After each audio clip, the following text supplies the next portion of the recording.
Hello everybody. So this is the last, well, a big final project material.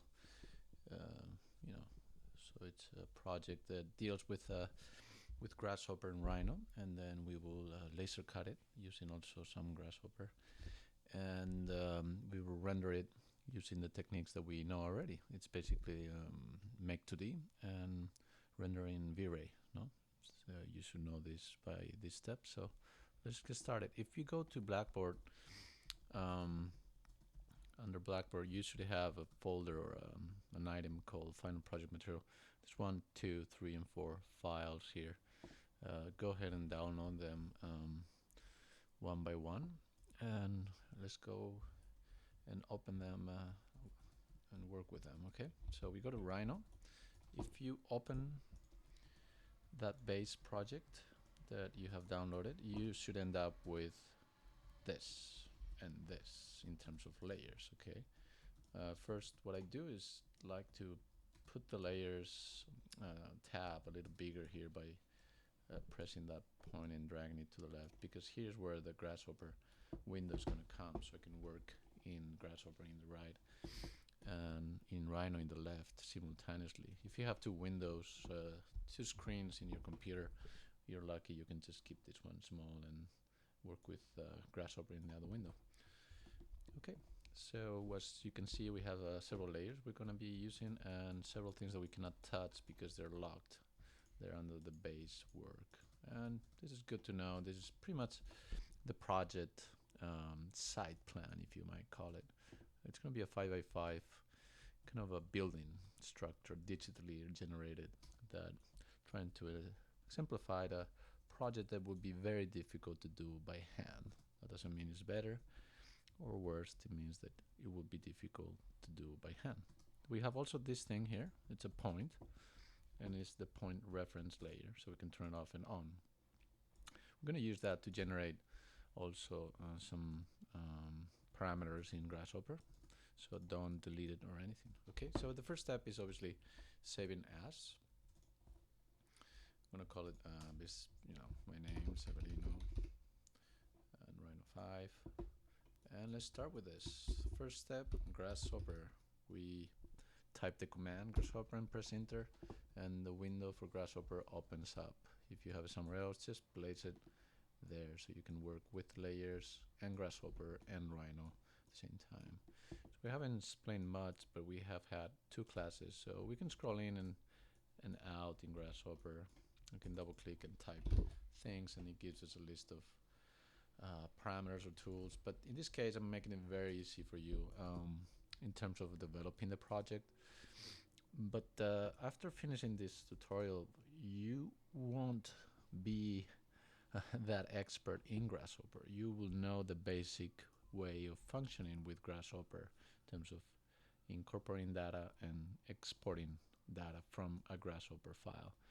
The way to know Grasshopper, it's hopefully in the near future, next semesters, to really construct your own definition. But here I'm actually giving you the definitions. So let's go and open them. File, open document, and we choose A, module creation.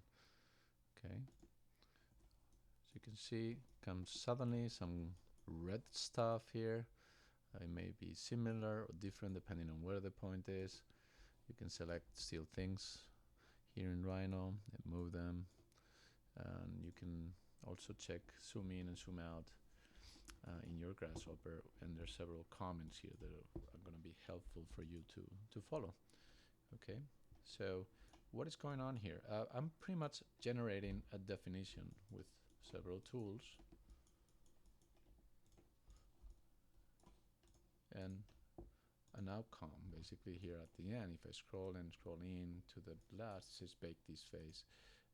Okay, this we're going to be baking. The way to baking is right click. I'm not going to do it by right click and bake. We're going to do it right after. I'm going to explain more of the details. If you go to the far left, we're going to have here several faces go. As you can see, if you take it, there's 0, 1, 2. So each of them generate different geometry. There's also a number of boxes. You can see more or less boxes. You can also generate vertical dimension differences. This is all parametrically generated. You can also change the influence of the point. It's difficult to see here, but basically the point will have some influence. To see the effect, let's put the point next to the red geometry here and move it down using the arrows. If you don't have the arrows, remember, you can go to new in version 5 and just press gumball. Okay, either that or just move the point using the tools that we know. Move command, and then you press 2 points. So as you can see, if we move the point, the geometry responds. It's as if it had an attractor, and yes, it has an attractor. Somehow, like, there's a perimeter area where there won't be any boxes, and all the boxes will kind of escape from that point. Here is where we change how big that area of no boxes is, which is very interesting. Again, you move the point and the geometries change. Number of boxes, the dimension, and also here this called seed is like give me different outcomes within the parameters that we have. So it's going to respect the previous parameters, but it's going to give you all the different options that you could have. Okay. So here's what you have to do. You have to bake 3 times this last tool with different parameters and moving the point to the condition you think is best. So let's do it as an example in the phase 0. So we take that one to 0. I'm going to like this configuration. Okay, so I'm just going to say a little seed different, change. You're going to look at this. I'm going to change this and see.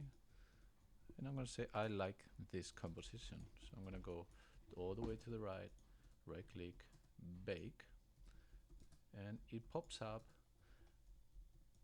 our layer management. So we're going to say bake it, and baking means solidified in a way, create the geometry in Rhino, because right now we cannot select it or anything. Okay, so we're going to say put it in Boolean union out. Explain this afterwards, what is the intention. So automatically now we have geometry that we can select. Do not move or anything. This is good as it is.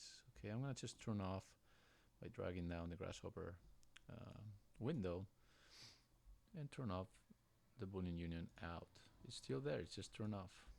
Now I'm going to do the next phase. So I'm going to go to the phases and take it to 1. I'm going to select the point, wherever it is, here it is, and put it in a different location in order to have an interesting box composition.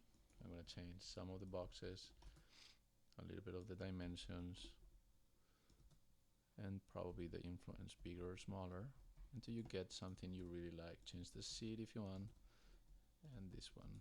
So I kind of like this composition. So I'm going to go again to the right, right click on the tool in the center, by the way, and bake. I'm going to select the same Boolean union out. Okay, it's there. It's just turned off, but we have actually created geometry in Rhino.